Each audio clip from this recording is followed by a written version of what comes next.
to this evening's meeting on the global consequences of the US presidential election.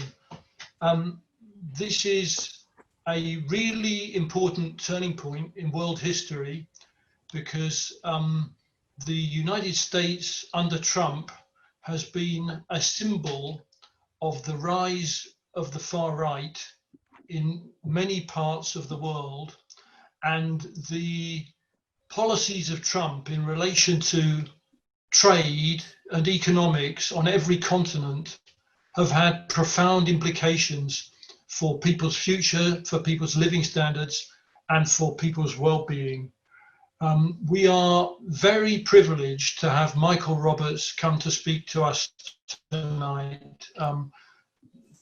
I first met this man in 1973, and in the first few minutes of listening to him speak, I became aware of one, he's a real expert on economics, and two, he's got a very clear and concise way of presenting ideas. So I'm delighted to be able to introduce to you Michael Roberts, who tells me he's going to speak for about 30 minutes, and we would like to keep it to absolutely no longer than that, Michael, because we want to give plenty of time for, I can see already I might want to have a lot to say as well. So over to you, Michael. Well, thanks, Ed, for that praise, which of course I will not be able to justify now in the course of this presentation, and I shall try to do it in less than half an hour. So here we are. We had the announcement, the official announcement that Biden had won the presidential election only yesterday, some 4 or 5 days after the vote had finished, which for a start gives you an indication of how poor American electoral processes are run, that it took that long to come up with the result in supposedly the greatest country in the world and the most largest democratic country in the world, which of course is also not true if you consider India's parliamentary democracy. But we have a result, and I think what I want to do in this short presentation is to first of all discuss the ins and outs of the result, what that means. Secondly, what Joe Biden, as the president, who will no doubt be in White House on the 20th of January, despite any efforts from Donald Trump to cling to his Oval Office seat, what he is going to do in the situation that the US economy is in at the moment, and US imperialism in general is in at the moment, and then broaden that out to the international situation that the US imperialism finds itself in relation to what is going on in the rest of the world and how that might pan out over the next few years. Now, as usual is my wont, I'm going to share a few graphs with you. Hopefully the host will make sure that I am able to do that. So here, US presidential election results. So let's summarize what happened. We had a victory for Joe Biden with 75 million votes. Trump came in with 71 million votes. Trump said it was the biggest vote for a Republican candidate ever. He's absolutely right. And Biden said it was the biggest vote for a presidential winner ever.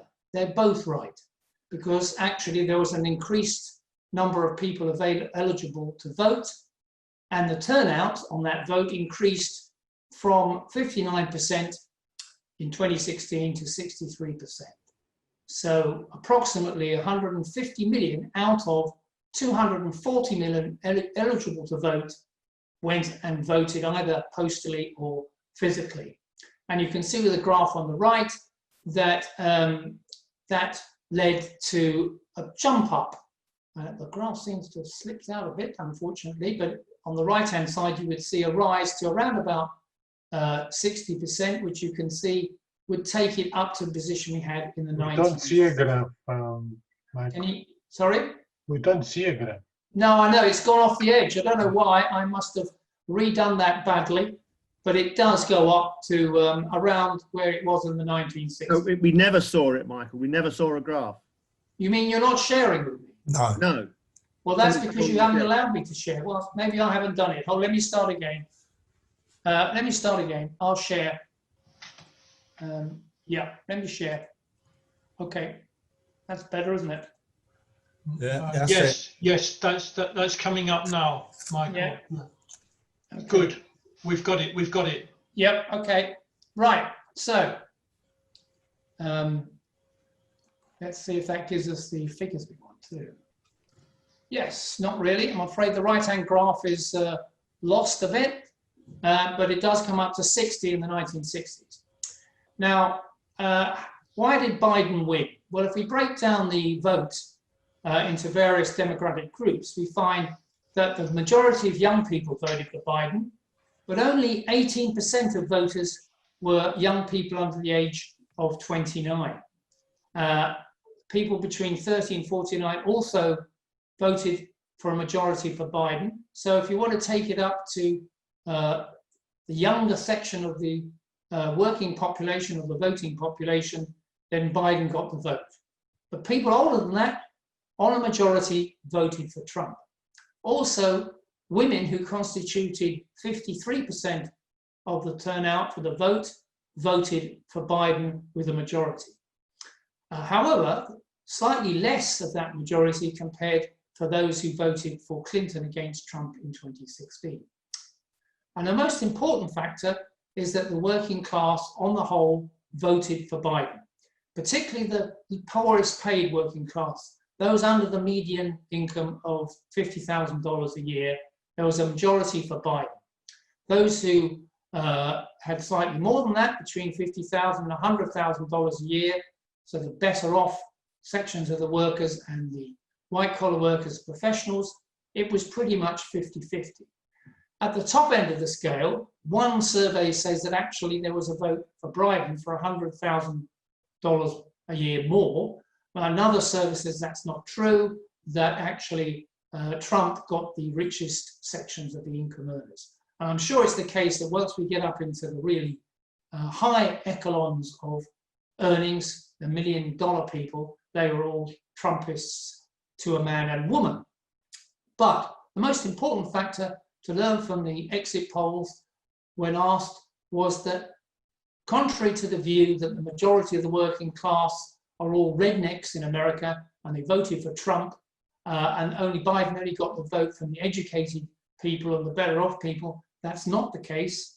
That in the cities, the big cities around the United States, where the ethnic minorities and the working class are concentrated, the poorer sections of the working class too, on the whole, they voted for Biden. Not all working people, not all white working people in particular, but nevertheless, a majority did vote for that. So I think we should scotch the argument, first of all, that it's being presented. By the way, I've had a lot of comments on my blog only today saying that I'm completely out of touch, that American workers are mainly racist, that there's a long tradition of racism, and that the majority of working people voted for Trump and see themselves as Trumpists, particularly male working class people of an older age. There's a certain truth in that. Older white workers did tend to support Trump in all parts of the country, particularly in the rural areas and in the small towns. But across the board, that's not the case. The majority of the working class, and of course, ethnic minorities on the whole are in the working class and down the bottom end of the scale, voted for a majority for Biden. And in particular, the cities voted solidly for Biden. But having a 4 million vote majority, which is what Biden got, about 1 million more than Hillary got as a majority back in 2016, does not lead to winning an election in the United States, because based on their particular constitution, the 50 states plus Washington, D.C. are separate entities, sovereign entities, with their own rules, their own regulations, their own taxes, and how they conduct elections as well. So, it's the majorities in each of those states which gets added into what is called the Electoral College, and it's the Electoral College which will decide on January the 6th who will be the president in 2021. Biden is going to get 306 votes, but he's only managed to get more than the 270 needed because of some very close calls in some Middle West states like Pennsylvania, Michigan, Wisconsin, and Arizona, and so on. But he did take those states, whereas previously Clinton did not take those states back in 2016. So there's been a swing to the Democrats in some key states, which has allowed them to win the Electoral College vote that will take place next month. But it means that there's a lot of talk in the media about how close this was. Well, it's true on the basis of the Electoral College system, but not true on the basis of the popular vote. In fact, 8 out of the last 9 Republican presidents have won the election with a minority vote. So the implication here is that the electoral system is biased against the big populous urban areas like California and New York and the cities in favor of the small towns and the rural areas, and the big states do not get, given their populations, the same impact upon the electoral result as the small states. That was deliberate from the so-called founding fathers because they didn't want big populous states like New York and the East Coast at that time to dominate over the small states, because otherwise those small states would not join the Union. So the Union, which is what it is, it's the United States of America. It's a United States, a group, a federation of states in a federal union. And that's how the election result has developed in that way. But we have a result. And I just wanted to now talk about the US economy as such. Before, just this time last year, at the end of 2019, I think it's very important to remember, because the argument now being presented is that Trump would have won anyway if there hadn't been COVID. I'm hearing that now, and it's been coming up on my blog again, that it was the Democrats were really bad, Biden's useless, therefore Trump would have won.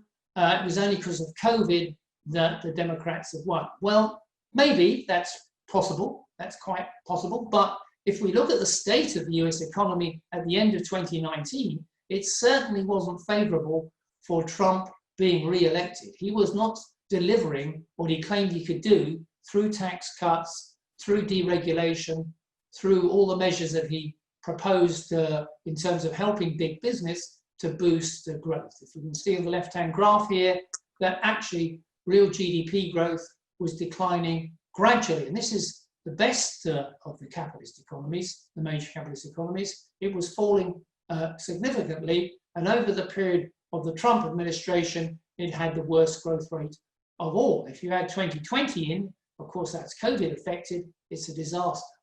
On the right-hand side, you can see, even from the point of view of the capitalist economy and the capitalist sector in particular, the profitability of capitalism was in serious trouble as it went into 2020 before COVID. And if profitability is falling, then investment is in trouble. And then if there's a downturn in investment, which there was beginning to be, then employment would fall back. And all the situation was, if you look at that right-hand graph with where the profitability is, that there's very likelihood that you were going to get a slump as you got in 2008-9 coming into 2020 anyway. And if you look on the left-hand side of this screen, you can see the position now of the US GDP after the COVID pandemic and the lockdowns. That was the trajectory of growth, which is a very slow growth, a pre-COVID path, but you can see that it's dropped sharply in 2020 because of the pandemics and the lockdown, and it's now well below the path that it was before. There is some recovery, but it's clearly not a recovery that's going to get back to that pre-COVID path, as you can see with unemployment, or employment to be more exact, in the central graph, a huge drop in employment from 150 million American workers before COVID started in the pandemic, now then down to 130 million, that's 20 million jobs lost during the first half of the year with the pandemic. And now you see the recovery to 143 million, still got 7 million on the official unemployment figures, but really there's 10 million jobs now, still not returned to the previous trajectory of job growth that existed in the US. And you can see that's beginning to slow down. The right-hand side, right-hand graph shows you it's a measure of the recovery in the US economy in terms of finance, mobility, production, employment, mixed together in a sort of index. And this recovery tracker index, you can see was 100 at the beginning of the pandemic, at the beginning of 2020, dropped sharply to down by 50 points to 50. It's come back up, but is now beginning to just stagger along under 80. So still some considerable way below the original level of activity in the US economy. So after nearly 1 year, we are entering a period of 2021 where there's no improvement at all in the moving back to the same position that existed before the pandemic began. The US economy is not recovering fast enough. It's taking not the form of a V shape, which is the hope of the major capitalist politicians and economists, but more like what I call a reverse square root. If you look at the middle graph, you can see that as that line begins to flatten out, then you get a sort of reverse square root result. And that's most likely to happen in the next period, as I say. A V-shaped recovery is looking increasingly unlikely. On the contrary, we're likely to be in a period where there's going to be a very weak recovery, which is going to take the form of this reverse square root. The top right-hand graph shows you where the trajectory of the economy is likely to be in the US over the next 3 or 4 years, unless something is done to boost the economy in some way. Millions of workers in America are being just managed to support during the COVID pandemic with paychecks. They've disappeared now. Employment hasn't recovered, as I said. Wages have dropped off sharply. And so something is going to happen. The Biden plan for the economy is to try and reduce inequality, to regulate the huge profits of the tech monopolies, and he says to do something about the environment and climate change on the economic front.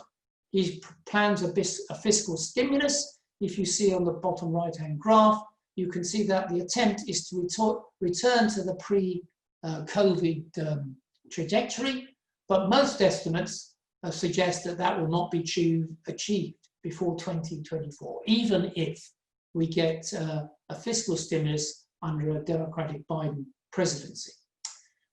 We'll deal perhaps a bit later with Biden's foreign policy on trade, technology, Iran, and so on. But some of the things that Biden is clearly going to do, apart from the economy, apart from fiscal stimulus, apart from increased tax on the rich, he says, is also to look at the question of climate change by returning the US to the Paris Agreement on climate change and global warming limits. That Trump had just ended for the US. No doubt Biden will return there. But even those limits are very low, very poor level of threshold for controlling global warming. 1.5 degrees centigrade above the industrial long-term industrial average of the 19th century. We're already heading towards that now within the next 5 years. And there's little sign that Biden or anybody else in the major capitalist economies is doing anything about reaching that and holding that target of 1.5 degrees centigrade increase. And one of the problems is that we will very unlikely get any sort of real boost in growth globally. And I think this is a major point to bear in mind. It's not just the US that is going to be struggling, but in fact, most countries in the world are going to be struggling. Global profitability, as you can see on the left-hand scale here, is at an all-time post-war low. It's never been so low since the end of the Second World War. And even with a recovery that we could expect over the next couple of years, and I think that's very unlikely, we're still at very low levels of profitability. Low levels of profitability mean low levels of investment. As you can see on the right-hand side, we can see a considerable amount of fall over a long-term period now in the major capitalist economies for corporate investment as a percentage of GDP. And that's the lifeblood for growth in any capitalist economy. If profits are going down, profitability is low, then investment will also slow down, and that means that economic growth will be very weak. And it has been weak. It was weak after the Great Recession ended in 2008-9. Growth rates were way lower, investment was way lower, profitability was lower than they were before the Great Recession. The Great Recession did not produce a recovery in profitability significantly. And now we're going to enter a period where we can even have another leg downwards. And perhaps most important of all for looking at the global situation is that we appear to be at the end of what was a major period of globalization in the world, or the expansion of capital flows on the part of imperialism to all parts of the world to try and boost the profits of the big multinationals by exporting their industries, their factories, their business activities to places where labor was cheaper and where they could take advantage of using that cheap labor to employ the best technology and get the biggest level of profitability. This is the point of globalization, or the expansion of manufacturing and investment abroad. So manufacturing is disappearing from the major capitalist economies, the so-called advanced capitalist economies, the imperialist economies of Europe, Japan, and the US. And you can see the dramatic fall in manufacturing output on the left-hand side, particularly in the period leading up to the COVID pandemic. And on the right-hand side, you can see that world trade, after dramatically increasing from the end of the Cold War when the Soviet Union collapsed, and going up further with China joining the World Trade Organization in the early 2000s, to a huge level of 60% of trade relative to GDP by the beginning of the Great Recession. But since then, and after the Great Recession, that has declined quite significantly. Trade to GDP has been slipping backwards since then. Increasing pressure then, that if everybody doesn't see an increase in cake, then there's increasing bitterness and rivalry between those who want to gain and maintain their share of a cake which is no longer growing as before. And that, as I think it was Marx once said, when things are growing well, all capitalists are brothers. When things are not growing so well, all capitalists are thieves and will take on each other as a result.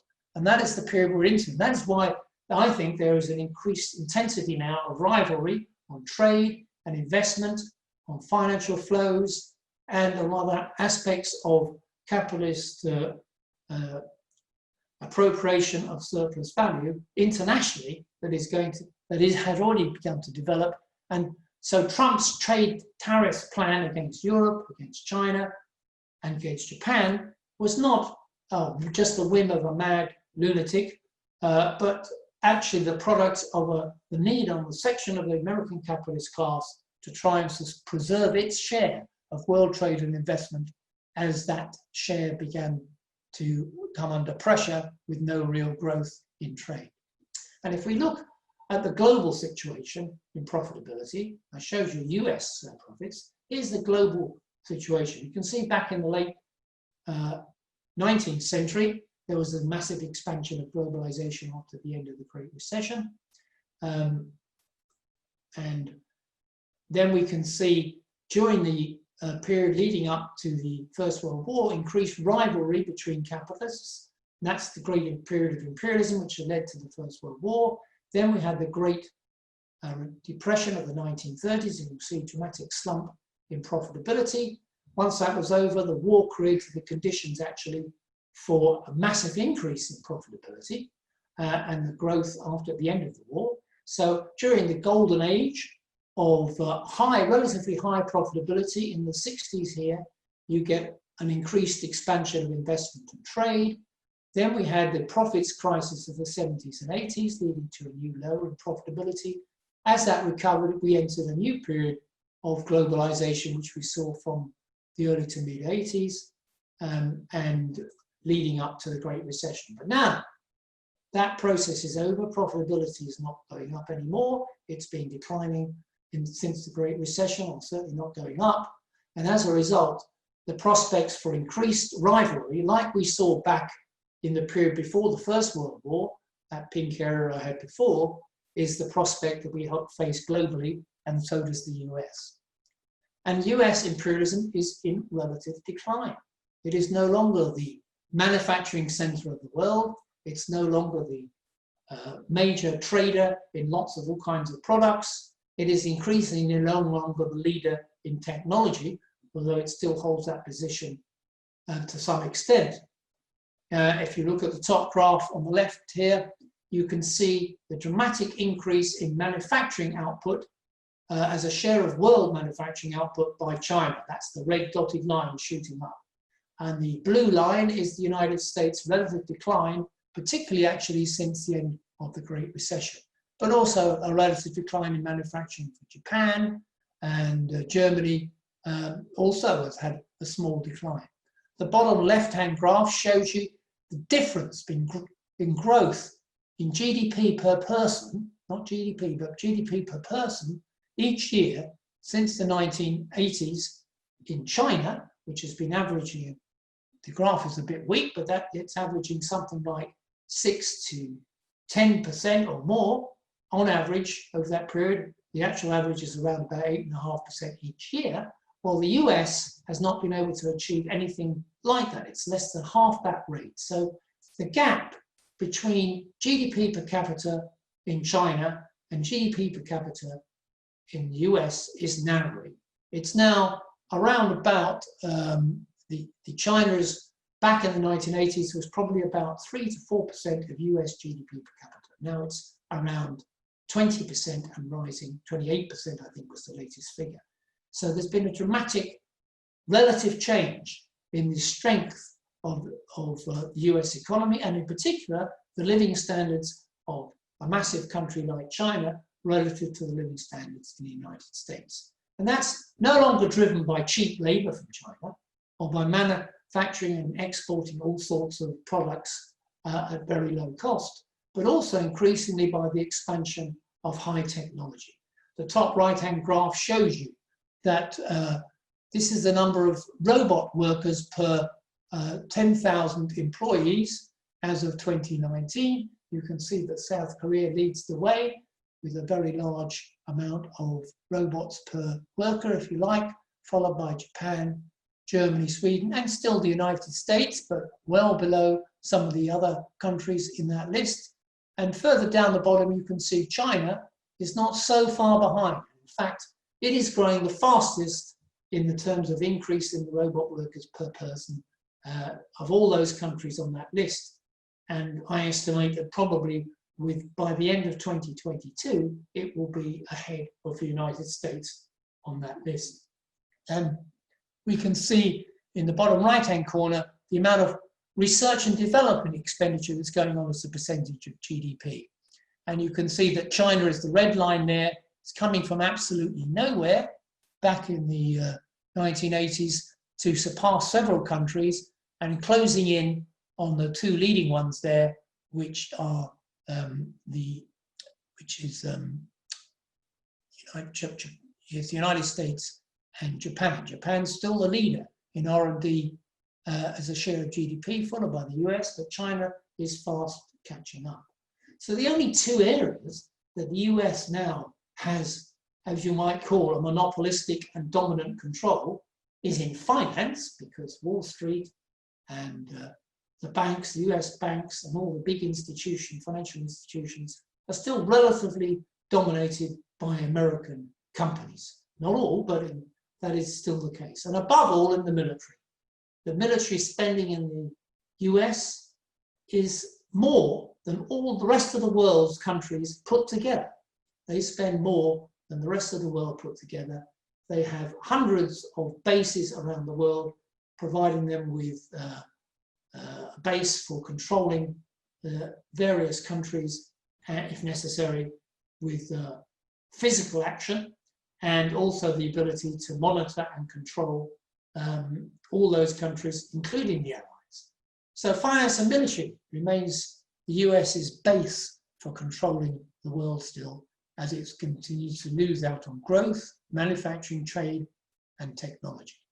Here is a graph which shows how China has dramatically become the 21st century rival now for the US.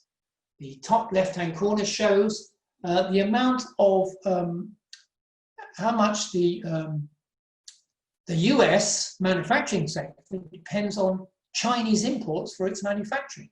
Dramatically increased. China is the place where it has to get imports for its manufacturing, whether it's widgets, whether it's raw materials and other things.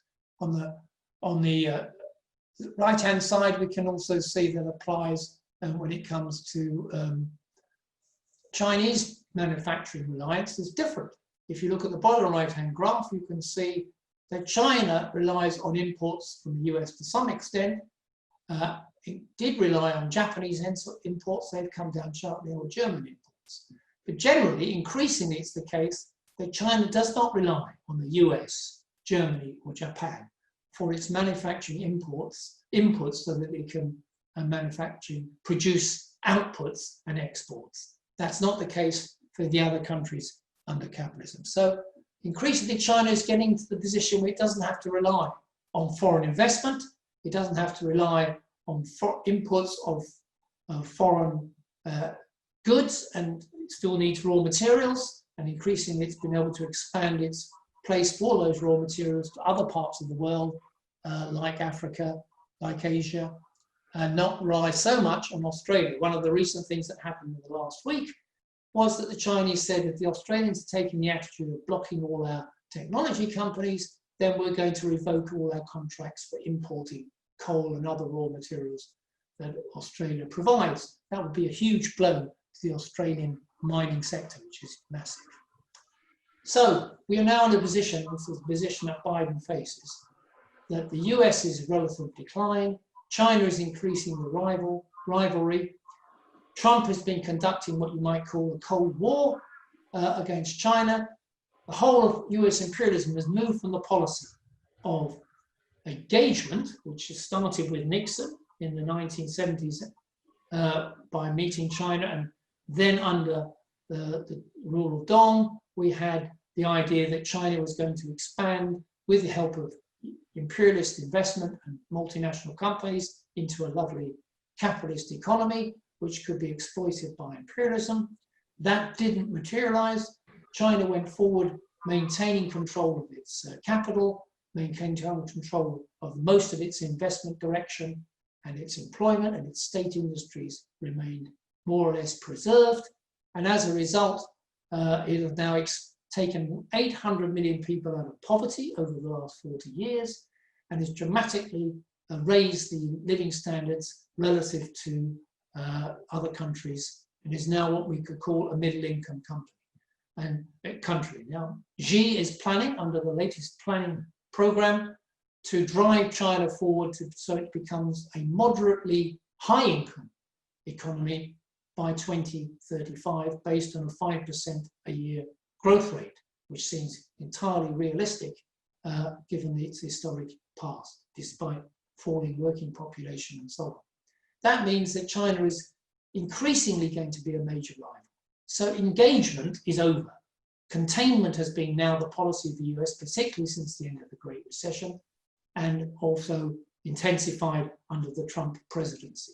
In my view, that's not going to change under Biden. Trump introduced lots of trade tariffs and regulations. That was reciprocated by the Chinese on US goods. I suspect that maybe Biden might reduce some of those. That's what he says over the next year or two, but not dramatically so. But on technology, I can't see any difference in the change of the programs or the policy actions that Trump took on Huawei, on other technology companies that are operating outside in US globally, Chinese companies. They will attempt to curb them. They're trying to block the ability of Chinese companies to get chips and other high-tech inputs so that their technology can expand. That process, I think, will continue under Biden, who claims to be more of a hawk against China than even Trump. And the military surrounding of China continues in the South China Sea, with special help for Taiwan, for Japan and other countries, US naval ships patrolling all along the Chinese coast, and giving support to India against China and so on. The whole process of surrounding China, just as US tried to organize the Allies and itself to surround Russia in the period of the Cold War in the Soviet Union, now we have a similar situation developing in China. So will there be a war? Well, I think it's an issue that we want to discuss this evening, perhaps. Is this Cold War, which we have up to now, going to go hot? And in what form could it take if it was going to go hot? Well, there could be Hong Kong. I don't see Hong Kong as a hotspot for a war. It's quite impossible, it seems to me, for US imperialism to make an issue out of that and to intervene, and it won't intervene. Hong Kong is part of mainland China, if you like. It was only a separate territory because Chinese regime at the time was forced into an agreement with the UK to allow the UK to have this colony, which they got during the occupation by foreign imperialists along the coast of China a century ago, and they kept that for 100 years. It's never been democratic, and now that is over. China actually allowed Hong Kong capitalism to continue and to not change the regime in any way for several years until we've had this explosion of people. And I think there's no way that it's the American imperialism and other imperialist countries are going to intervene. They can do nothing. And Hong Kong will be absorbed into China, I think, without a lot of opposition from outside China. But maybe Taiwan's a different matter. Taiwan is seen as still part of China.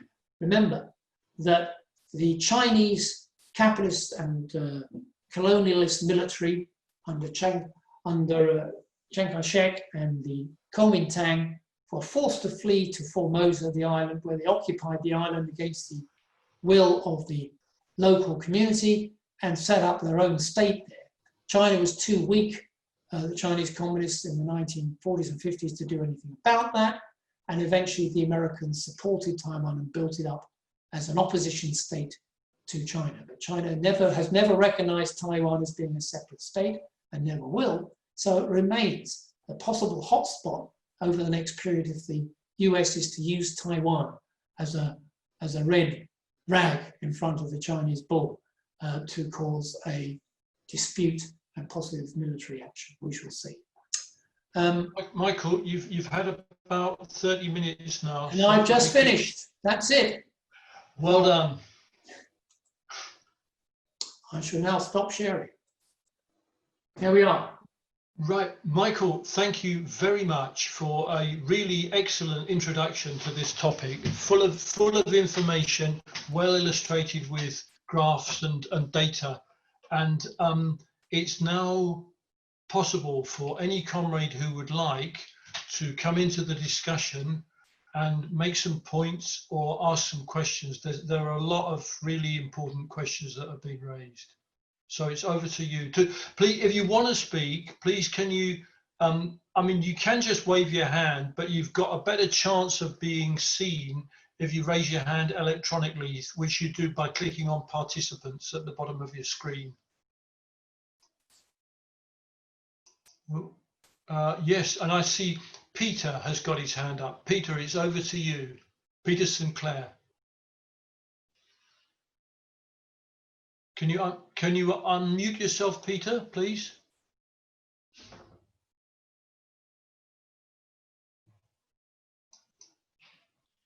There you go. Thanks, Ed. First question I'd like to ask Michael: has the USA introduced a furlough scheme similarly to what we have here? Now, I don't know if my memory is playing me tricks, but I seem to recall reading something from a pamphlet or a book from Trotsky about 1933, not 1933, my age, but when he wrote it, And he said that the final war won't be fought with weapons, but it will be a monetary war between the West and the East. And I'm fairly certain he actually mentioned the yellow people being the people from the East.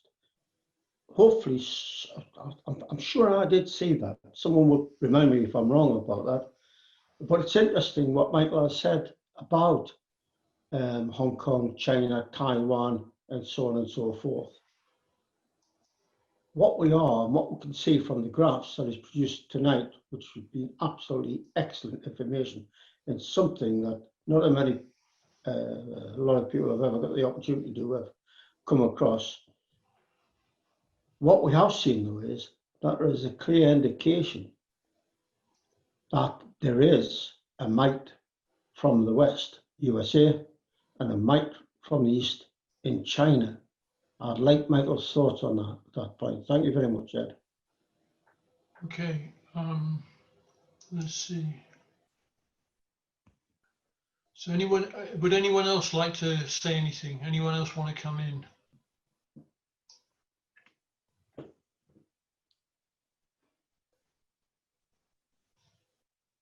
Oh, Leslie, here we go. Leslie, can you unmute yourself, please, Leslie? Yeah, hopefully my internet won't crash. Got a booster now. Yeah, just Leslie, sorry to interrupt, Leslie. Your sound is not very clear, Leslie. Yeah. You might. Okay. Do you want me to just type the question in the chat? No. It would be good if you could talk. Sometimes it helps if you turn your vision off, turn your screen off, and then we get a clearer signal. Do you want to try that, and then put yourself back up once you've lost your or made your contribution? Yeah. Okay. Is that any better? Yeah, much better. Okay. Yeah, it's just that one of the issues Biden has promised to tackle is the COVID issue. But how realistic is that going to be practical, given the fact that there's a very underfunded, very poor, no real public health structure? So even with some input into healthcare, it's still basically a private healthcare system with very little funding. So, and that's going to be a major factor in in recovering, getting people back to work, etc. So, how realistic is that? Thank you. Okay, thank you, Leslie. Let's just have a look. Finn, your turn, Finn. Can you unmute yourself, Finn? Okay. Yeah, I want to thank Michael for an excellent opening contribution, and I'd be grateful if I could have a chance to see the slides and some of the material that he was using in his presentation. I just want to make one point, and it's in reference to the issue of the Cold War that's looming or possible between America and China, and the possibility of war. So the point I want to make is that what was called the Cold War post-1945, America was extremely strong globally as a world imperial power, to the extent that it wasn't just a diplomatic spat between Russia and the US, the British was such as trade. It was a worldwide determination by US imperialism to destroy any leftward movement anywhere in the globe in the years following World War II. They intervened militarily in a range of countries: Nicaragua, El Salvador, the Philippines. They intervened in Indonesia, where 1 million people died in a purge which was stimulated by Kissinger. They intervened in Brazil. So any place where they saw a leftward government, and Chile, of course, where they saw a leftward government developing, the CIA and American imperialism intervened directly to destroy the movement, to create a series of coups and takeovers across the globe. It wasn't just in South America or Central America. It happened in Iran, Iraq, some African countries. Now, that can't happen again. That's the difference. So this time American imperialism will not be able to do that. In fact, if American imperialism tried to intervene in that way now to prevent leftward developments any place in the globe, the reaction would be so big that America would lose. They lost in Vietnam. People forget about other places where they didn't lose. They won in Indonesia. They wiped out leftward movement because they suspected that Sukarno was sympathetic to China. And 1 million people died in that. And similarly in Brazil, where they were afraid. And in Chile, as we know, the CIA intervened directly and created a situation where Pinochet could kill thousands of active trade unionists and leftward moving people in mass killings and imprisonments and torture. So when we talk about the Cold War in the past, it wasn't just two countries having a spat about different things. It was US imperialism determined to destroy any leftward movement at its birth. And to some extent, they succeeded over a period of time. But that's different now. They wouldn't have it now. So a dispute between a dispute between the US and China today would not be at all comparable to the dispute between the US and Russia in what we now describe, or we described then, as the Cold War. It's just the one point I wanted to make. But I want to thank Mike again for the excellent contribution, and I'd be happy to have a look at the slides that he used in his presentation. Okay, thank you, Finn. Is there any other comrade who would like to make a contribution, ask a short question? David Hempson. Over to you, David. Can you unmute yourself, please? Okay. Thanks so much, Michael. This is a tremendous updating for us all on issues which, have been smoldering and then exploding at different times. And it's sometimes hard to differentiate between the war of words and an actual tariff war and an actual cutting back in trade between the US and China and so forth. And some of, many of the facts you brought out, are really important. Can I bring out maybe two big issues? First of all, that China is increasingly, it seems, in an aggressive mode. In other words, it's very far from being a passive recipient of tariff restrictions and the like, and it's very far from being politically immobile. And it is actually moving towards increased aggression in the region. So, in the Southeast Asia region and internationally. And that actually poses a problem both for United States imperialism, but also for many other countries who are involved in the region and also, could I say, in Africa. I mean, if you look at the recent developments in relation to India, it doesn't seem there was any rationale for the attack on Indian troops up in the Himalayas. There didn't seem any particular reason for that, in terms of, as India has been quite, weakened in the past period, and is in some of the steepest economic decline that it's had in the post-war period. And China's definitely pushing ahead to take advantage and to suppress Indian possibilities of growth again, after the recession. And other countries actually are also quite keen not to be brought into the embrace of China. I'm mentioning this because it seems that there's a greater mobility politically by, the Chinese bureaucracy. He has made himself virtually a president for the next 30 years or so, and maybe more indefinitely. There's a repression of any dissent within the bureaucracy and an intensification of repression on the ground. And I'm mentioning these factors because I think there's some relationship between the internal policy and the external, because if we do look at what's happening externally, it seems to be mainly a kind of blundering attacks from the Trump side on Chinese technology and advances in some sectors, but largely, but not yet a full tariff war against China. And it seems that that's because many products, many intermediary products, and even final products with a US stamp made in, or US stamp of ownership, actually are made in China.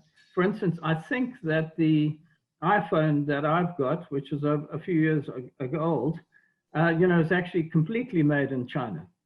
In other words, Apple is completely dependent, on production in China. And I know that they've tried to look around to see if they could expand in Mexico or elsewhere, and it's actually a complete, no hoper. I mean, Chinese manufacturing is now expert at working such products, as cell phones. And so, in other words, there's a political confrontation that between a dominant and a rising power. And, there are all kinds of excesses that could be happening on both sides, but it does seem as though both are trying to hold back from a full-scale, confrontation, even though there could be a lurching into a full-scale war, as you've mentioned, particularly in relation to Taiwan. But as we've seen in relation to Hong Kong, there's been a fearsome repression of any dissent whatsoever in the last couple of months. So we do see a narrowing now of the growth gap between China and America. Apparently, China's to grow at about 8% in the coming year, the possibility, whereas in the US, that'll be somewhat less than that. America's had a devastating decline in the economy, during this year. And so there will be, increased tensions around the way in which each leadership, sees itself and its role, internationally. I just want, raise these points because I do think that China is, even though it has less internal opposition, it is possibly in a state where it is facing a lot of contradictions. You've mentioned many of the advantages. I'll just ask a question in relation to the return on investment in China, which is what has been raised by economists. And apparently for every unit of increased production, the Chinese are having to invest more and more heavily. And although they have a relative capital surplus at the moment and are trying to use that in its expansion of infrastructure internationally, the returns on that are not great. Apparently, the Belt and Road project actually has had a lot of setbacks as well as advances. So I'm looking to, we're fairly well aware of the contradictions in US imperialism, but I wonder if you could expand a little more on the contradictions within the Chinese bureaucracy and the prospect, for a rising opposition as these contradictions become sharper. Thank you. Okay, thank you, David. The next speaker is Jim. Jim, can you unmute yourself? Yeah, can you hear me, Ed? Yeah, we got you. Yes, okay, loud and clear. Fine, thanks. My comments follow very much along what David has just said. I mean, the question is, it seems to me, in the old cliche of which stage are we passing through? And I actually think parallels with the Cold War can be quite misleading. Because in the Cold War, you obviously had an ideological clash there between Soviet Union and the history of the Russian Revolution and capitalism. And it seems to me that is not the case in here. It's much more a case of looking to a scenario before the First World War of rival imperialisms. The second factor, which I think is fundamentally different in terms of the Cold War and rivalry between America and Russia, is that Russia essentially was what was called upper volta with rockets. It was not integrated at all within the world economy. And China is very much expanding into the world economy with the Belt and Road, vast investments in other countries, particularly in Africa, well over 1 million Chinese in Africa. China has a military base in Djibouti. and so on. So a whole number of examples in terms of that. And obviously you have that, as David mentioned, what's commonly called now, I think, the Thucydides trap, and existing powers. But I think both sides have got a lot to lose if this moves into a hot conflict. The Chinese elite is very much wanting to have what I think they call China in 2024, which is very much looking at the internal market and generating in terms of the economy. And it seemed to me, although you mentioned very well, Michael, the weaknesses of US capitalism, there are some fundamental weaknesses growing, it seems to me, which David has enumerated or hinted at in terms of the Chinese economy. And you have a regime which is highly nationalistic, and its rhetoric is highly aggressive, but that can also be a sign of weakness. And we have seen in the past when the Chinese regime has run into certain hiccups and problems, it has whipped up anti-Japanese one with an obvious historical background to do so. And although you mentioned that Taiwan, American imperialism is using Taiwan as a red rag to China, China will use Taiwan in terms of its own internal dissent to show that it is trying to regain the population in terms of China and reassert its nationalist prestige. There are obviously flashpoints there. Taiwan, I think, is a major one, frankly, if you look at the recent build-up of military forces and the last 5-10 years when the Chinese military has been all geared very much to a swift conquest of Taiwan. If you look at the details of what they're doing and pushing the Americans back 1,000 kilometers with anti-aircraft missiles and so on. I think also the nature of the warfare may well be different. What I think you're very well likely to get isn't a hot war, but cyber war. And I think that's more. And so China would say something of the equivalent to the Americans. You intervene and back Taiwan, and we'll take down the electricity supply of California. I think it's the nature of that could be there. So I think there are flashpoints, but I think there are weaknesses on both sides, and both sides will try and use that. But I don't see it escalating into a military hot war. That would be my perspective, but others may well disagree. Okay, thank you very much, Jim. At the moment, nobody else's hand appears to be raised. Would anyone else like to comment or ask a question? Yeah, I can see I think it's Barbara, your hand. Would you like to unmute yourself, Mick and Barbara?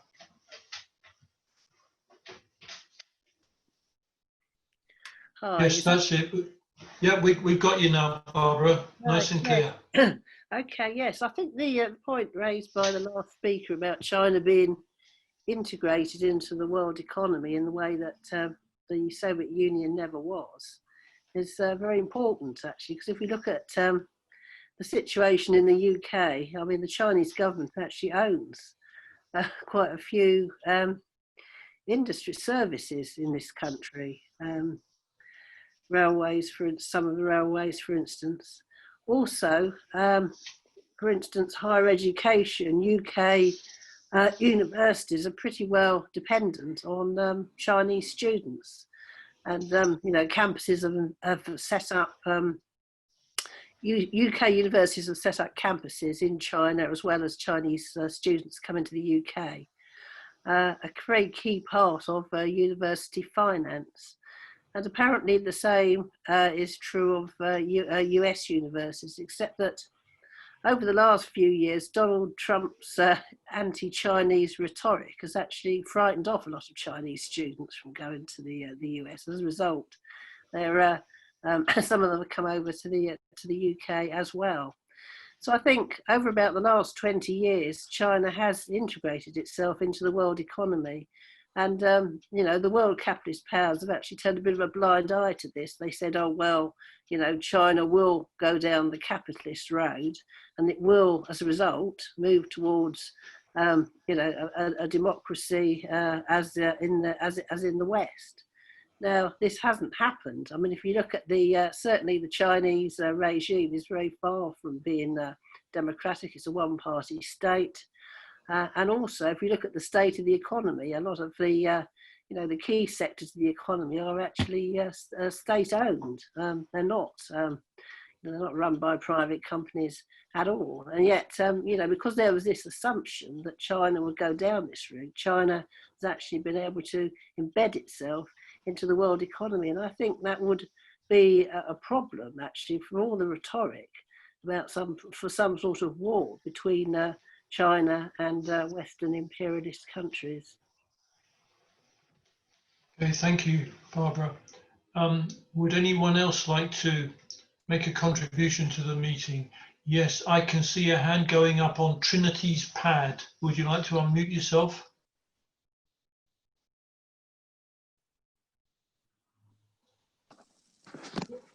Where are we? Okay, yeah. Yes, we can hear you. We got you. It's Dominic Byrne, and I think it's just really a few sort of random thoughts, but the situation as far as a war in the between America and China seems to me more similar to the situation before the Second World War, with America's embargo on Japan, particularly I think over oil and that sort of situation. And I think that is something to see how that developed. But what's in my mind is, you've just had Biden elected. I would think the expectations of the working class in America now, and they'll be pressing for it, is a better share of the wealth of the society. An increase, he's talking about, I think, an increase to $15 an hour from something like $8 or $10 an hour in the minimum wage. And the other things about the sort of war situation, it's all right talking about America having a massive army and military complex, but are the American capitalists going to be happy in a situation where profits are reducing, where their share of the wealth is sort of on, even on a level, is reducing sort of greatly? And are they going to be happy with a more expenditure on armaments to fund a war? Funding the army as it stands is a whole different ball game to funding an army in action. The amount of millions and billions of pounds that would be spent in days using the sort of modern weapons and modern missiles and all that sort of thing. So I think it's all questions in my mind at the minute. I'll leave it at that. Okay, thank you, Dominic. Would anyone else like to say anything? I wouldn't necessarily see your hand if you're just raising it on the screen, but if you raise it electronically, I definitely will see it, which you can do by going to participants. Okay, John Ryman, please come in, John, and unmute yourself. So I have a question for Michael or anybody else, and that is, what do you see the perspectives for the role of the dollar internationally, and the rise of China? I've seen some moves by China to partially assert its currency as an international currency.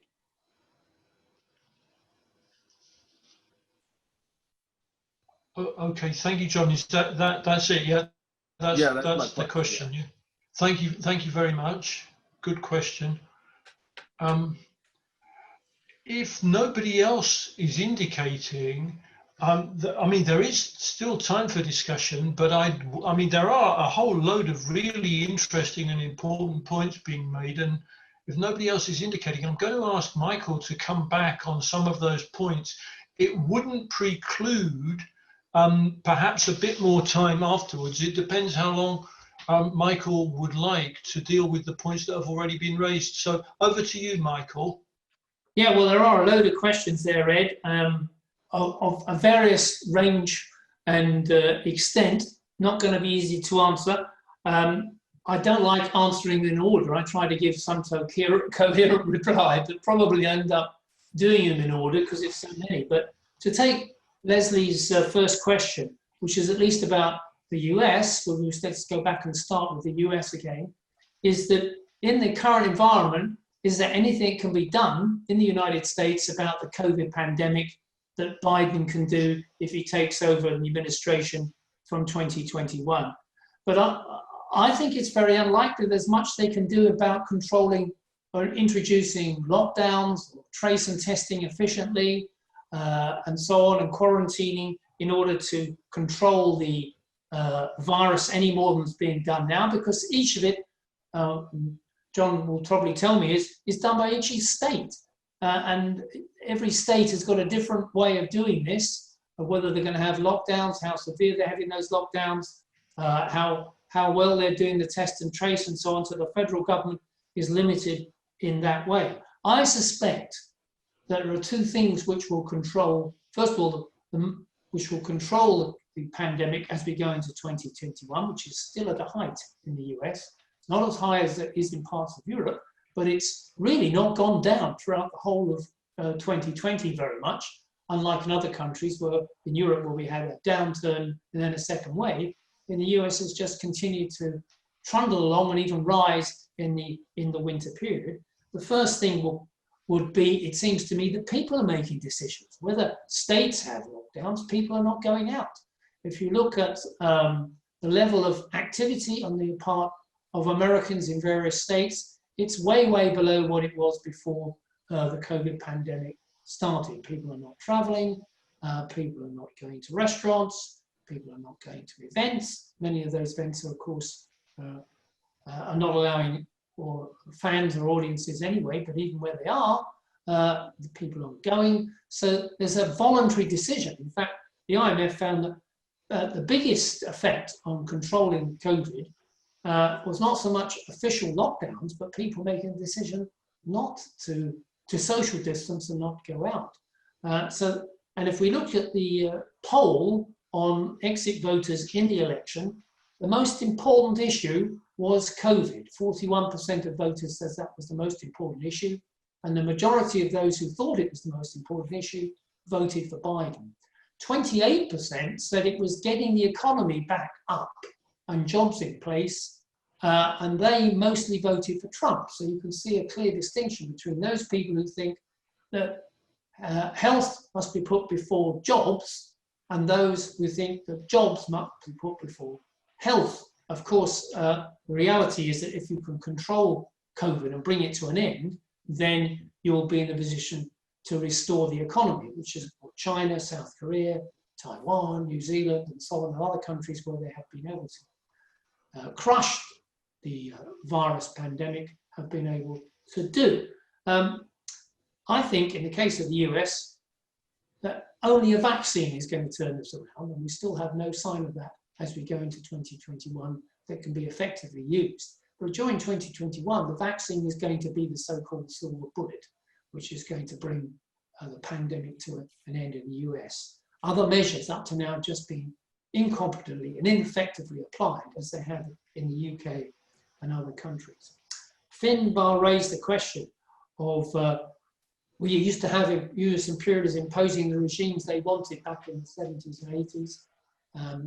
And he cited all the usual ones. They didn't always win, of course, in the case of Vietnam, but in South America, America's backyard, they imposed the coup in Chile in 1973, and of course throughout Central America, Nicaragua, and El Salvador, and other places where they operated to change the regimes.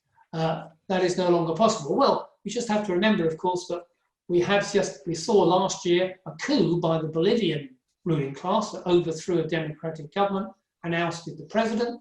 However, as Finn probably would say, and quite correctly, is that they were still forced to have an election 1 year later, having delayed it as long as possible, and the forces of the People's Party and the masses won a massive victory. And now, within the next day or so, there'll be a new president in Bolivia and a new Congress, which is to the left, supported by 63% of the electorate. So he's right in a way. It's much more difficult now for US imperialism to make regime change, as they did, you could say, in Iraq, to disaster, or they attempted to do in Syria and so on. And they failed in Libya too. All these places where all that's ended up is a total mess with hundreds of thousands of people dying and so on. And they haven't even been able to establish regime change in Venezuela, despite the fact the economy is on its knees and people have had to flee the country to try and get a living and so on.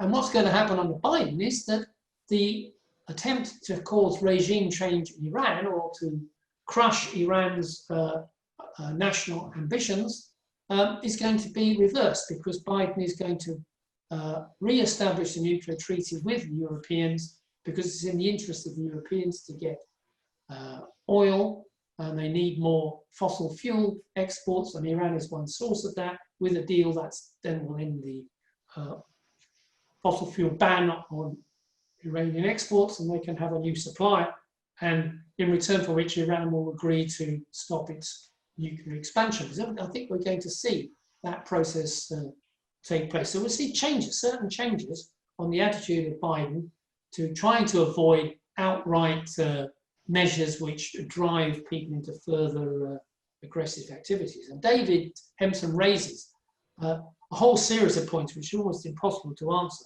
of just who is aggressive. I wouldn't describe the Chinese regime so much as aggressive.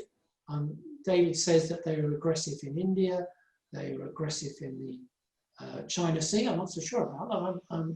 I feel they're reacting to the attempt to surround them.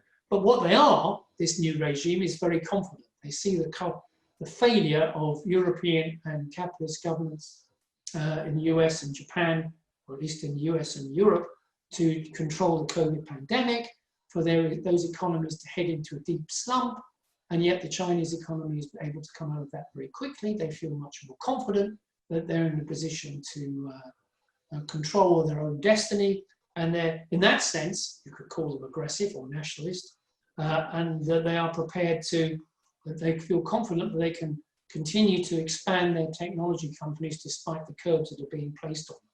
I think that confidence may be overreaching themselves, because it's not going to be easy to expand high technology if there really are the curbs and blocks and blockades which imperialism could impose on the transfer of technology. And Dave's right, of course, that the Belt and Road Initiative to expand Chinese influence around the world through trade and investment, ploughing money into various global South economies, is not going as well as it might be expected. But it is a very ambitious project to provide huge amounts of loans and grants to governments to build infrastructure projects by Chinese companies in order, and then in return get the influence that they require over resources and so on. It's a major ambitious project which is bound to have failures. But what possibly I would not agree with David is I don't think the question of the level of investment relative to return, an incremental capital output ratio is getting very large. In other words, there's so much capital has to be plowed in to get a return, is decisive for the Chinese economy, because the Chinese economy, in my view, on the whole, does not depend on getting profitable return for its investment.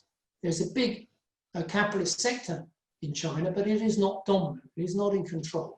And the profitability of that capitalist sector is falling. But I don't see that as bringing down the Chinese economy, because the Chinese economy is still dominated by the state companies, the planning mechanism through those state companies, state banks, and so on, that they can direct the economy to expand and invest, even if the profitability of certain sectors is falling. And if Chinese capitalists step out of line, we can see what happens to them. Only this week, Jack Ma, one of the biggest capitalists in China, wanted to launch a new bank, in effect, if that's what it was, a bank that will be without the regulation of the Chinese state regulators. And he was about to issue shares to pile in the money so they could then compete with Chinese state banks and basically expand his operation out of technology into banking, like we saw in the States during deregulating period of the 90s and 2000s, and the Chinese state regulator came down like a big hammer on top of Ma, who was brought in for interrogation, and the whole thing was being knocked off its state for issuance and possibly forever as a result.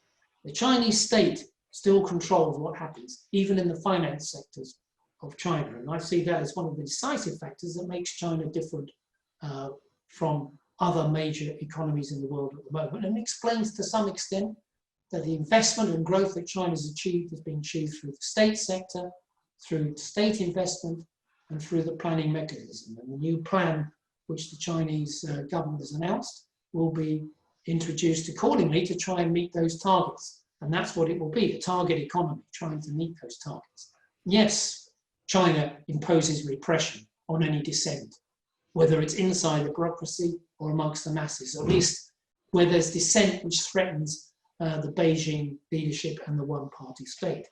But it appears that you can, at least in this period of growth, or period of expansion in the world economy, from 1949 now, over 70 years, it is possible to have an economy which is not dominated by imperialism, which is expropriated capitalism, which is able to expand on the basis of state investment and planning, and yet has no democratic workers' control.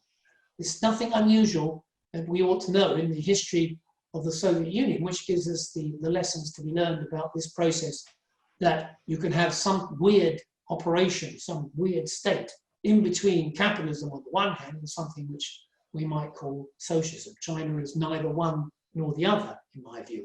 It can't remain neither one nor the other in the history of humanity and in the next, but how long it will remain in this in-between period state is impossible to say. It could be decades. It could be that a war with the US would decide that issue. But I agree with the others who have said that the war seems unlikely. As Jim says, there's a lot to lose. There are plenty of other ways to engage in rivalry, like cyber war and other things. And as Barbara says, the integration of the Chinese companies and activities globally, not only in export, but also in investment and so on, makes it very difficult for both imperialism on one hand to conduct a hot war with China when it's got so many economic interests at home, which the Chinese have, and vice versa. So both sides are going to avoid that sort of a war, a hot war, but it's going to be increasingly difficult for the US to allow China to expand in the way it has without trying to control, regulate, and curb its growth. And that's one of the aspects of which Biden will be definitely continuing on its process, the policy of Trump is going to be continued by Biden on China, more or less. A policy of containment and curbing and controlling Chinese expansion. Dominic raises the point, can Biden do anything at home? Well, let's talk about the minimum wage, as he says. This is going to eke into the share of profit going to capital as opposed to labor if it's implemented. The cost of any war will be immense. There's huge inequalities. The economy is still very weak and not recovering very quickly. It needs a boost, a fiscal boost to try and get it going. All those things I think are going to be extremely difficult for Biden to achieve. And what is clear is there'll be pressure on him not to spend huge amounts of money to boost labor incomes or to provide the infrastructure and development of the state sector in the United States as opposed to the capitalist sector. Biden may have plans, but those plans will probably fall well short of expectations as far as working people in the US are concerned over the next few years. And I expect by the time we get around to 2024, if there's been no dramatic improvement in the world economy, and I'm not expecting it, that the prospects of another Democratic president will be very limited. We may well have increasing tensions within the Democratic Party about what direction to take, whether it should be in a direction towards more state investment to boosting labor, or whether it should be to preserve the interests of big business and finance through control of government spending. Will the US dollar collapse? Will China expand its currency? John raised. Well, it's one of the features that the US still has dominance in is the dollar. It is still the major international currency for trade, investment, and transactions. And for that reason, and also a store of value by most countries, it's very difficult for any other currency to replace the dollar as an international currency. And in this period of tightening rivalry between the major economies, the US dollar is losing a little bit of its glister as gold. It's no longer as good as gold, but it still dominates. 67% of all trade and finance transactions are still done in dollar terms. I don't see China replacing that anytime soon. And I'm not sure the Chinese regime wants to do that straight away, because to open up its currency to international investment and foreign influence could lead to its collapse and therefore a severe financial crisis in China. Capital controls, control of the currency and the yuan in China is one of the key planks of the current regime to ensure that they do not have a financial crisis like the capitalist world has had in the past. So that's as far as I can go. Ed, I don't know if there's any time for anything else. Okay, thank you very much, Michael. Yeah, we have got a little bit of time. If you've got the energy, Michael, to keep going, and none other than the very person you were talking about, John Ryman, would like to come back. And I don't know if this is a supplementary question, John, or you want to make a contribution, but over to you. It's another comment. Incidentally, I wasn't suggesting that the dollar would collapse, but just that its role could be weakened. I had not planned on discussing the issue of COVID here in the United States, but since it came up, I would like to comment on it. And incidentally, it's not irrelevant to the question of US relations with China, because I don't think it's any accident that the COVID virus originated in China, because one of the main points of origin for zoonoses has been through hogs, which have a very similar, immune system to humans' immune system. And that's why there's been a lot of zoonotic viruses that have jumped through hogs to human beings. And as we know, hog farming, and in particular, industrial hog farming, is massive in China. And that could affect, when there is another zoonotic pandemic, it's very possible that one too could originate in China. And of course, that would affect the anti-Chinese mood here in the United States. I'd just like to make one comment about the perspectives for COVID here in the United States. And first of all, we all tend to see vaccines similar to something, or a vaccine to do with COVID-19, something similar to being like the vaccine for polio, that it can wipe out the disease. Whereas more increasingly, it seems like those who get COVID-19 are not immune to a reinfection of it. And therefore, a vaccine would be more similar to the flu vaccines. Secondly, and in relation to that Trump, when he leaves office, will be leaving a poison chalice, in that the most effective means of limiting COVID-19 is social distancing and wearing masks. And there are, as we know, Trump received the third most amount of popular votes of any presidential candidate in history. And those tens of millions of Trump voters, are the great majority of them, are absolutely convinced of the futility of wearing masks and social distancing. They've proven that. And so therefore, I don't see how, and Trump, Biden will not be able to enforce by mandate, be able to enforce wearing masks and social distancing.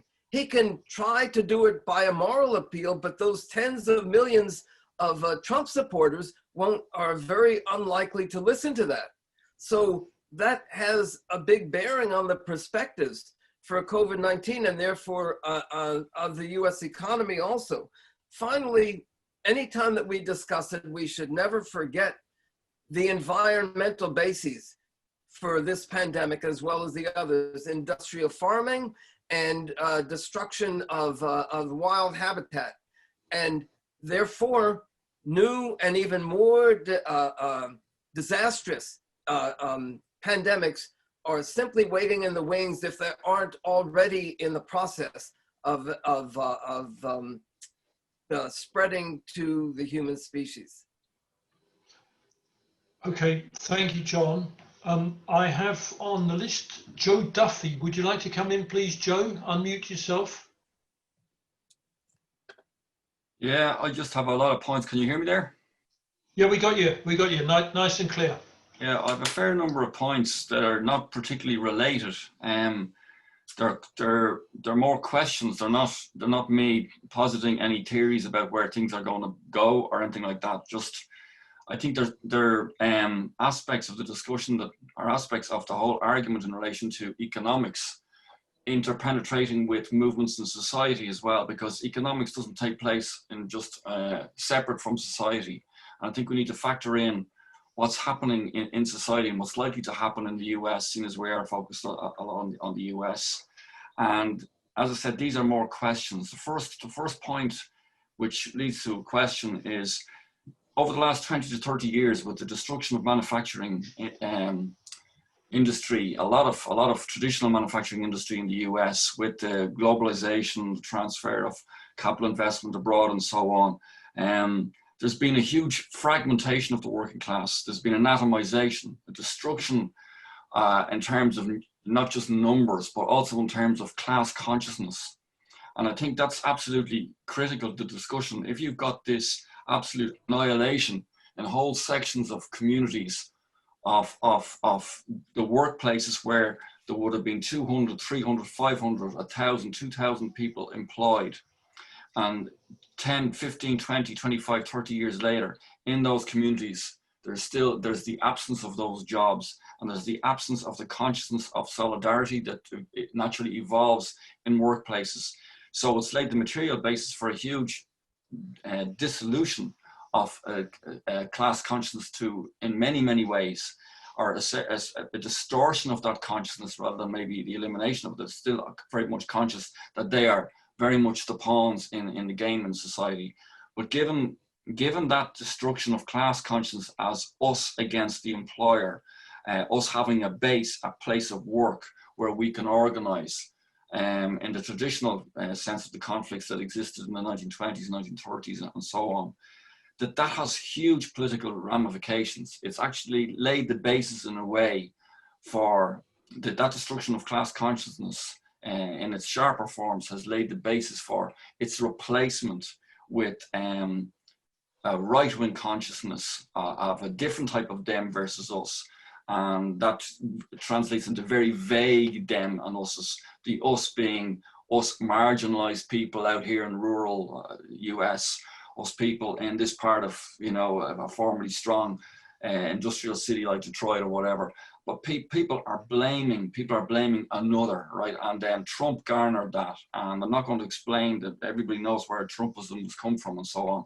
But the point being that if this continues, and it's likely to continue, and that we don't have a perspective for a rejuvenation of American industry, you're going to have a consolidation of Trumpism, even if Trump is gone. You're going to have a consolidation of those militias, the base from where those militias came from. The them versus us, that does not translate itself into us versus the employers as it did before. Now, I'm not saying this is gospel. I'm saying, talking in terms of a tendency. Of course, there's counter tendencies in terms of, and there always will be traditional workers versus their employers and so on. Of course, there will be, strikes and so on traditionally. But in terms of the evolution of a vote of 70 million people for Donald Trump, it's not just about Donald Trump. It's about Trumpism, and it's about where that came from. But that impacts on the economy as well, particularly when it comes to the inability of the Democrats to address the situation, right? So it leads to my next point then, in relation to war.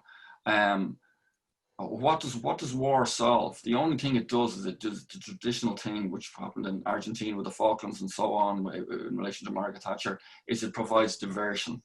And if the Democrats, and I don't think the Democrats are going to survive, because I think it's already been referred to by Michael there, the next election, that Trumpism that's developed and consolidated will return, or has a very, very good chance of returning.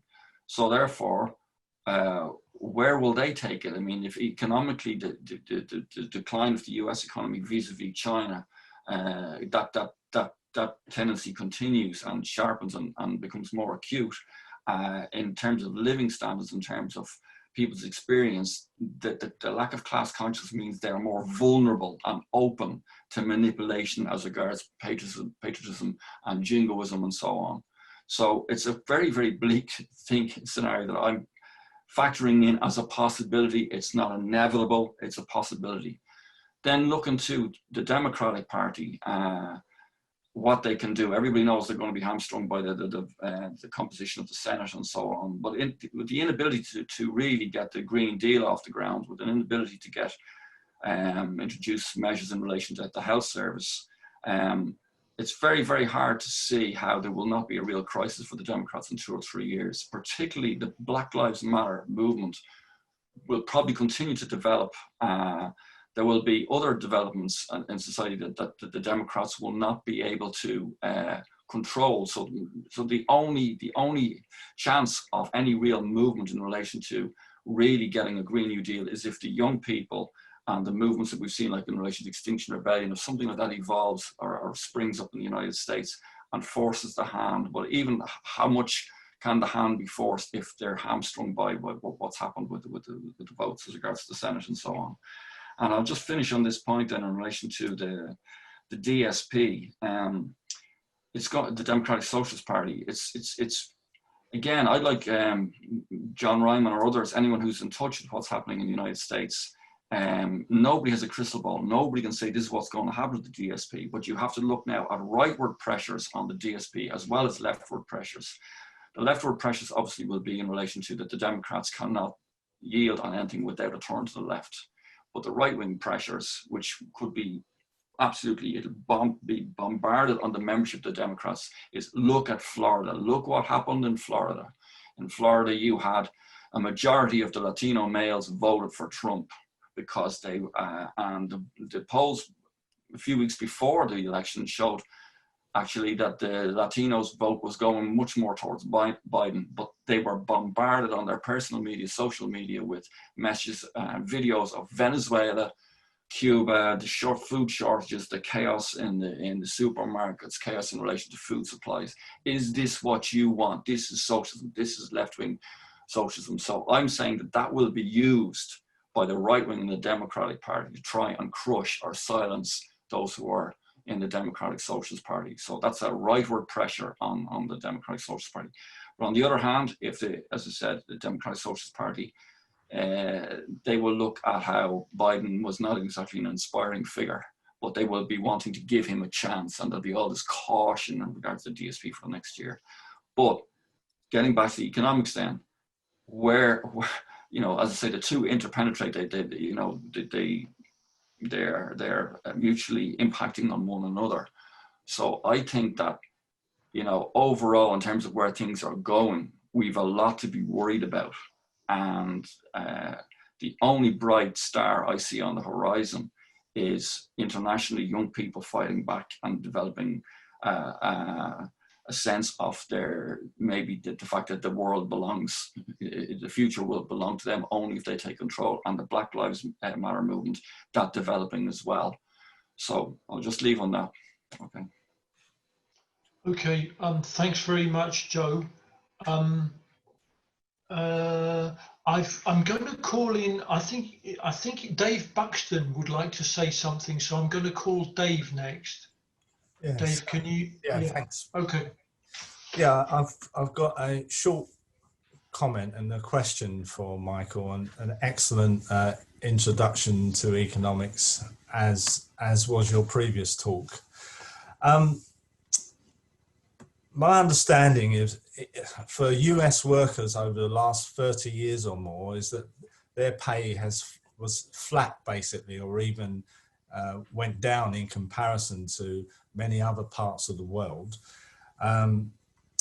Then on Tuesday, as well as the vote for the politics for the senators and the president, etc., there was in California there was a proposition whether gig workers such as Uber drivers and others should be classed as contractors rather than as employees, which of course affects their rights to sick pay and holiday pay and things like that. And 58% of Californian voters voted that they should be contractors, i.e. with virtually no rights. And then, of course, you mentioned robotics in your talk, and other technology is also going to replace workers in the US, because the capitalists will invest in that to try and increase their rate of profit and have less workers. Now, and if you layer on top of that, the US union bureaucracy has a social dialogue strategy and class collaboration, where they say, oh no, we must work with our capitalists to try and negotiate the best possible deal.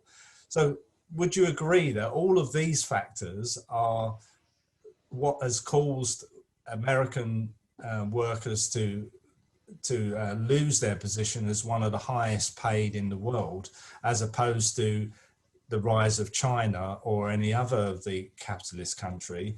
And I would think that, have you written a book specifically addressed to American workers to explain this, that is the capitalist trends that are leading to the workers having less and less pay and rights and social benefits, as opposed to any individual country within the capitalist system? Because because the way you explain economics, I think, is really excellent for people who don't understand it. But it seems to me these other factors are far more important as to why the American workers find themselves in that position. And it explains why a demagogue like Trump got support, because he actually addressed their concerns. Why are we losing out? Why have we lost out for the last 30 years or so? So I'd like to hear whether you've written a book or would think about writing a pamphlet or a book addressed to American workers, which of course would appeal to workers all over the world, a proper explanation. Okay, thank you very much, Dave Buxton. David Hempson, your hand is still up. Is that because you want to say something else, or is it because you didn't take it down from the previous contribution?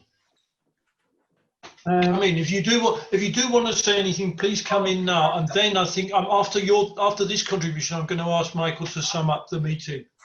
Okay. Well, look, I'll try and keep it brief. First of all, a question or a point in relation to, the dollar. I've studied the dollar at various times and been convinced that it would falter and fall. When the 1960s, can you imagine, the South African rand was worth more than the US dollar. There's now 20 to 1 at the moment and worsening. So it's the current return of the dollar is the most extraordinary factor internationally. And in my view, and I'd like Michael to come back on this, I don't think that the extravagant extension of credit and deficit financing in America is at all possible without the relative stability of the dollar. That's an enormous power to the American state and to some extent to the American economy, although it can also work in contra ways to the economy. I don't and basically this comes to the second point I'd make, that in relation to China, the US, despite the fact that Trump's done his best to turn the US interests upside down and to have a state of confusion about about realpolitik, and extraordinary disaster after disaster on the international front for US capitalism, with the possible grisly exception of making deals between totally reactionary Arab states and the Israeli state, which can't last. So with that small exception, you know, America's standing has been diminished, but it's still enormous in comparison to the standing of China, which seems to be shooting itself in the foot in every possible dimension, with all kinds of totalitarian measures against its internal population, which is more what I'd like to stress than its. Maybe I shouldn't say that its position internationally is more aggressive. It's not really quite that, with the exception in relation to China, which I think was totally uncalled for, if you look at it. So America does still have the soft power. Something like 500,000 Chinese students want to come to America and still want to come to America, despite the fact that it's very difficult to get a visa now. And that is the advantage of a relatively open society, as in America. The vitality of US academia, which is always an astonishing fact in America, its output is quite phenomenal in many ways. And it is attracting students from China, which even though those Chinese students know that that they're not, it's not necessarily an advantage to themselves to have a US qualification, and it's actually very difficult for them in many ways when they do come. Just one last point in relation to the power of the dollar. I want to raise a point in relation to state capitalism or state planning. You know, the participation of China in world trade means that it cannot be exempt in any way from the operation of the law of value internationally. In other words, if it is to participate and to be able to participate profitably in the sense of, let's use the word productively, or there was some reward to its economy, it actually has to price its products according to international competition, and to some extent be ruled by the international operation of the law of value and the profit system. Now, in other words, I imagine that there are many dimensions between zero in terms of the capitalist sector and 100. And maybe we're seeing a turn. I would argue that we're seeing a turn towards a sector, a capitalist sector in China, which is largely foreign companies. I mean, it's not really a Chinese sector, but it's a capitalist sector within China, which is not only an enclave development. In other words, it's not just in the export in the ports alone, but it's that sector which I imagine, and this is the question I'd make to Michael. I'd imagine it's about 80% of Chinese exports, go through such capitalist, openly capitalist companies, such as Mars Company and the very productive and profitable TikTok and other other companies. And and I think it's that which causes the US to have such anxiety, because sectors of the Chinese economy and capitalist companies could be giving severe competition to the states. TikTok was a nightmare for Trump, and it's still growing in popularity in America, and it's right there with the youth in America. So it actually does cause a problem. Just one last point in relation to the vaccine. I'm with you there, John, completely, in the sense that a vaccine is not going to solve the problem of COVID. That was Trump's idea. And we've seen in the last couple of days a most frightening development taking place in Denmark, where the COVID had actually became indigenous. It became part of the illness of the entire what is the entire population of what was mink, it? mink, Yes, mink. I was thinking of musk mink, and it had to be eliminated. And the reason why there was such secrecy in the last couple of days was because there's been a mutation of COVID when the infections took place in the mink population. And so the entire mink population has had to be, eliminated. And because there's a threat that if this form of mutation of COVID spread to the population and 24 people were found to be infected, this would mean that the entire work on the vaccination could be complete waste of time, and they'd have to start all over again. So it may not be a new infection, it may not be a new virus, but it may actually be a mutation, which would be devastating. That's a very hard fact, I think, capitalism has to deal with internationally. Thank you. Okay, thank you very much, David. Well, it really has been a very stimulating discussion, and loads and loads of fantastic points that could give rise to reasons for a whole load of new meetings around some of these issues. But I'm going to ask Michael to do his best now to pull this all together and try and bring this meeting to a conclusion. Over to you, Michael. Well, it's going to be impossible to do that because, as you say, some of these questions require a whole session on their own.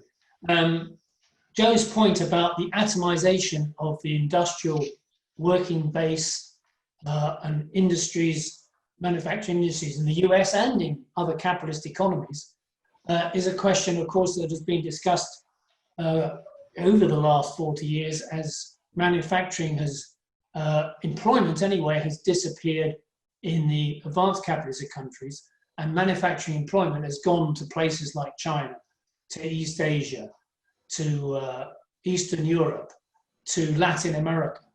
That's where the working class, in the traditional sense of industry-based working class in big units of production, has gone.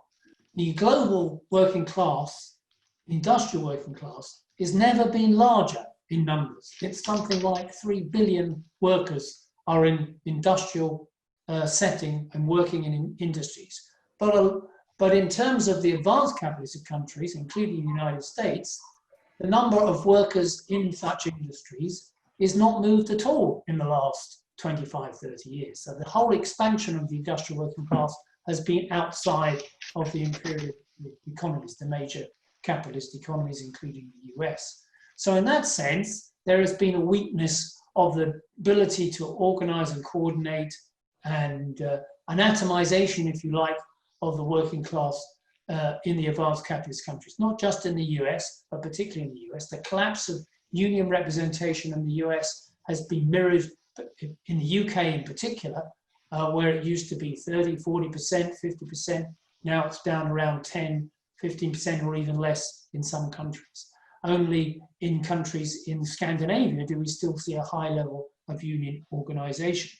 So all that atomization has meant, as David has pointed out, a collapse in the share of that labor gets out of the production in the world. Wages for non-supervisory workers, that's not outside of management, in the US have real wages, that's after inflation is taken into account, has been more or less flat for over 40 years. It hasn't increased. What these workers have done is either have second jobs or they've been boosted by other sorts of benefits that are not part of wages to boost their employee compensation, to use that words, health benefits and so on. What trade unions there are in the US spend most of their time arguing about health benefits rather than about boosting wages. So I think Joe is right that we've seen a weakening of the old forms of industrial working class, which will enable us to build strong trade unions and provide a counterweight to capital in countries like the US. But I would add perhaps a slightly more optimistic counterweight to that. That is that there's a whole range of new industries in technology, in various communications industries, in transport. All those areas are mostly still non-unionized, but are potential for unionization because they do bring together large numbers of people. Amazon workers don't work in small units. They work in great, huge plants, warehousing plants, to make distribution, to online delivery. These big industries now, and the tech industries behind them as well, with skilled workers involved, all these industries are potentials for the building of working class organizations which provide a counterweight to capital over the next period. Of course, there's no guarantee that's going to happen. And quite clearly, we cannot expect the Democratic Party to provide any support in the direction of organization of the working class against capital. On the contrary, the Democratic Party is a party of capitalism. It's financed and run by capitalists and by people who support capitalism. Even the left wing, so-called left wing of the Democratic Party leadership, like Elizabeth Warren, for example, claims that her objective is to make capitalism work better, and that the aim of any Biden administration is to make capitalism work better because Trump's making a mess of it as far as capitalism is concerned. So that is their objective. And if that comes into conflict with the needs of working people in their organizations or outside of their organizations, then we know which side they will go. And that means correctly, as I think a number of people have mentioned, that it's most likely by the time we get to 2024, unless there's a dramatic improvement in world capitalism and US capitalist prosperity that enables them to meet the $15 an hour wage demand that may arise over the next year or two, and to provide a decent health service, to meet the collapse that's taking place in public services in state after state in America. Unless that happens, then we're going to see an impossible development. We're going to see a complete falling of expectations, if there are any, amongst American workers on the Democratic administration, and therefore a polarization. I think that Joe is right. We should see a polarization between a Trumpist wing of the Republican Party, still dominant, perhaps, or at least a sizable force. Therefore, the Republicans are unlikely, or maybe they will, but if they do turn into a more big business-oriented party representing Wall Street rather than the racists and other elements which the Trumpists represent, which is the social base now of the Republican Party vote. If that's the situation, then we could see tensions and polarization in the Republican Party, similarly in the Democratic Party, between those who wish to move to support the working class as opposed to preserving the capitalist system, which can produce splits in both that party. So in 4 years' time, we could see a significant polarization with splits on both sides, with the Trumpist wing on the one hand, trying to come back to power to bring about more reaction, and maybe a working class wing that's beginning to develop. Let's hope so. Let's hope the latter does make an appearance as this process takes place. But if it doesn't, then we are in for a really bad situation over the next few years, with an American economy that's weak, unable to grow, where it can't meet working class demands, and we have a continual move towards a so-called populism or a Trumpist type reaction. I suspect that John Ryman knows more about this than me, and he will undoubtedly, as he says, I think in the chat line, that he'll be presenting the perspectives on this. So it'll be very useful, I think, for us all to see what John has to say about how things will develop over the next 3 or 4 years within the Republican Democrat parties, and also whether that will lead to a polarization in the situation. I see he says that he doesn't think the process of split will take quite the same form in both parties. So that'll be interesting to see how he sees that develop. David raises the wider question that if America is going to be weak economically, what's going to happen to the dollar? Some people raise that it could get weaker. I think what we're saying is it could get a bit weaker, but as he's pointed out, it still remains a dominant force in terms of debt and loans and so on, and therefore countries like South Africa and elsewhere are heavily dependent on external debt, and they're in difficulty when the dollar remains the dominant currency from which everybody has to borrow and use it. And yes, America has some considerable power, soft power, in providing opportunities for people outside in the global south to go and get better jobs and get qualifications. in American universities and so on. I would say, as far as I can see, Chinese students do that not because they believe in American democracy and they think it's a great place to be and freedom of speech. I think it's more the fact that they want a very good job that they can go back to in China if they have to, or stay in America, go back to China and work in some big Chinese capitalist firm where they can make lots of money. That seems to be the object of many Chinese students, as it is, I think, for many students everywhere these days, that the aim of getting a university degree or college qualification is to get a better job. When I was their age, it was because that helped me to understand the world better and I wasn't too worried about a job. But that was the golden age of capitalism. Now we're in the declining age of capitalism and imperialism, a serious crisis for capitalism across the board. And so people are more worried about their livelihoods than they are about freedom and democracy, which is why perhaps the Chinese government can succeed with its one-party state and with its repression of any dissent, because it can deliver on the economics, it can deliver on the economies, it can deliver on wages, it can deliver on public services, it can deliver on these things on the whole, and that allows them to get the support of the majority of the population, and yet they can still have all the gains that the Communist Party leaders, the bureaucracy has, their incomes and so on, and their wealth and so on, and their relationships with the capitalist sector in China, and they're real buddies with, unless they step out of line. So let's put it this way. John is writing quite a lot in the chat, so he can tell us more. I would sum up by saying that US imperialism and capitalism in general, over the last, particularly since the Great Recession, has got into serious trouble. It's in a desperate situation. It's not growing. It's not boosting investment, providing good jobs at decent wages. It's not able to expand the public services. It can't deal with climate change.